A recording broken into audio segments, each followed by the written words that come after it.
Greetings, Flashbackers. It's Troy David Phillips here at Flashback Comics, and I have the rare privilege today of being able to ask just a few questions of comic professionals, Brian Buccelato and Kyle Higgins. Howdy. How's it going? Now, since this is really all about you guys, why don't you each take a turn? Brian, you first, because your name comes first alphabetically, and talk about yourselves and the stuff you work on. I currently work on The Flash for DC. I co-write that with Francis Manipool. He draws it, he does inks and ink wash, and then I color it. We've been doing that since the New 52. And then I also write The Black Bat for Dynamite, which is a pulp character that I've sort of updated for modern time. And I'm also doing Executive Assistant Iris for Aspen, and that launches in September. Sweet. And Kyle, why don't you tell the people about yourself? Well, currently I'm also at DC, along with Brian. I write Nightwing, which I've been the pen behind since issue 1 at the start of the New 52. I also write Batman Beyond 2.0, which is a digital first comic that's also collected in print along with Justice League Beyond 2.0. And those stories are collected under the print comic of Batman Beyond universe. So I just started that. First issue just came out. And got a couple creator-owned books coming up. One of them is called Cowl. It's based on the world of the film that I directed when I was in college about the superhero labor union of 1960 Chicago. So it's a big superhero noir.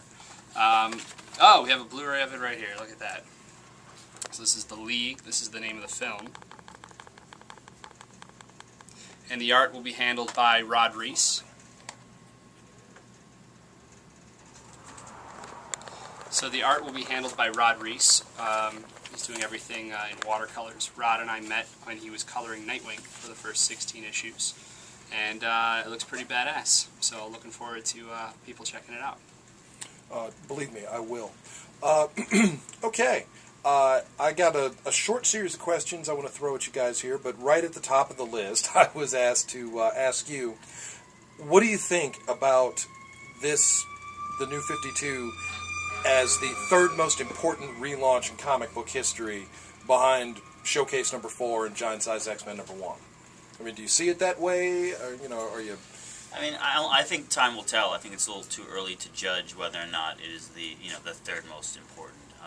Yeah. I certainly think that there's some great things coming out of the New 52, and it's it's not perfect. I mean, 52 books, they can't all be perfect, but I think many of them will stand the test of time. But to put them against those other two moments, I'm not sure. Yeah, I mean, there's a sense of energy amongst the books right now and the creative teams and at the company.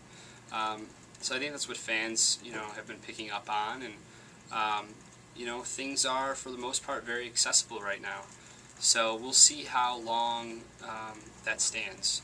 We'll see how it holds up in the next couple of years, and hopefully it will be the number 1 most successful or most relevant relaunch of all time. Why settle for 3? So, but yeah, I mean, I think it's too early to tell. I think it's very relevant right now, though. So it's easy. Definitely in the top 52 of all. I mean, by far, by far. Well, I mean, and it is kind of hard to top, the launch of the Silver Age. That can only happen once. And these things are all like hindsight. I mean, when that launch happened, I don't know that people were. Yeah, it wasn't like the new age. I'm sure they did. I'm sure there were people taking their Showcase 4s and putting them aside, going, "This will be worth $100,000." Sure. Just won't take too much longer. Yeah, and then they would jump back in their time machine and come to the future. Exactly. So, you guys are handling both your own sort of creator-owned stuff, independent stuff, DC stuff. Can you talk a little about the difference between, say, working for DC on The Flash, working for Dynamite on The Black Bat, and then doing something of your own, your own engine? Yeah, I mean, I think there's pluses and minuses to any type of creative endeavor. So working for Flash and working on Flash, working for DC, obviously the big plus is that there's a much wider audience. It's a character that has a huge history. So there's a lot to build from, but there's also a responsibility that comes with that you have to sort of pay, homage to what came before.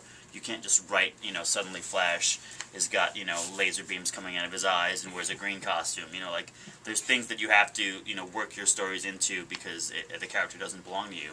And there's also people above you who get the final say. Anytime you do any type of artwork, whether it's writing, drawing, and somebody else pays you, it's commercial art, and you have to answer to somebody. With a company like Dynamite, there's less history, and so I think you can have a little more creative freedom. But at the end of the day, they're also the ones footing the bill, so you can't just do whatever you want. And then when you're independent, the pressure's on you because it's your story, it's your idea, and it's nobody's fault if it stinks. It's yours. So I think those are three differences. Kyle, did you want to bring in on that? Because No, you're doing the same thing, I think. Yeah, I don't really have anything to add to that. I mean, it pretty much sums it up. Sorry, I talked a lot. Yeah, well, that's okay. And just kind of want to open up for you guys to kind of freeform a little bit. I mean, talk about projects you're working on, projects you're especially proud of. Get my fan base excited in reading your comics. I can only do so much alone here, guys. Help me out. Well, I just finished talking for like 3-4 minutes straight. It's on you, pal. I guess, well, you know what? There was a project I did as part of the New 52 that is not as well. It didn't sell as well as Nightwing, but that's Deathstroke.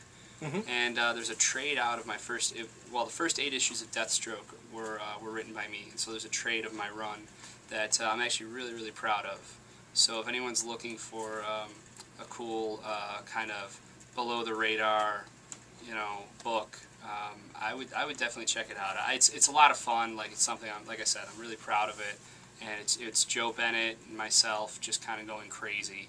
And it's a story of an aged assassin mercenary figure who is past his prime, but refuses to acknowledge that, and so he's out to prove to the world that he can still cut it.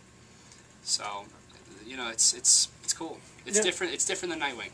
Well, and it's different from the previous iteration of Deathstroke too. I mean, your Deathstroke is definitely a whole different kind of animal here. Right. Superficially recognizable, but definitely something new. Right.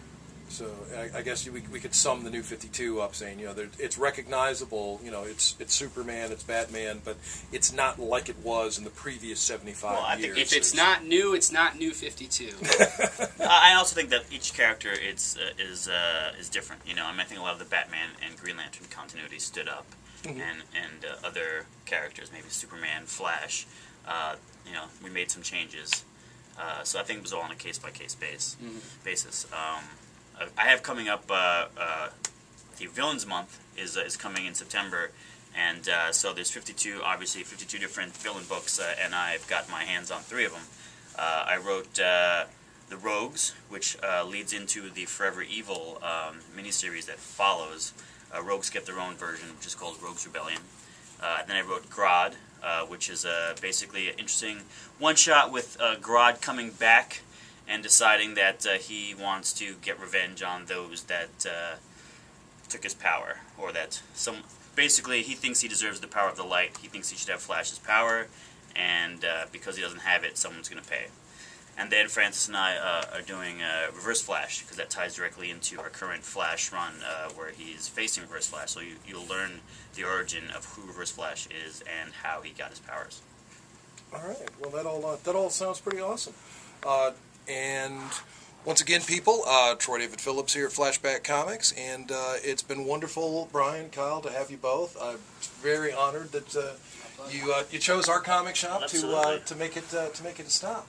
And of course, I'm going to wish you guys success, which is what people would expect me to say. But the truth is I'm freakishly geeking out, and I read your comics, and I love your comics. Well, we appreciate it. You guys have been great. Yes, seriously. And and you guys too. Flashback Comics, people, you want to stop in and you want to check out their comics. It's pretty freaking amazing. And I look forward to seeing you all here in the store.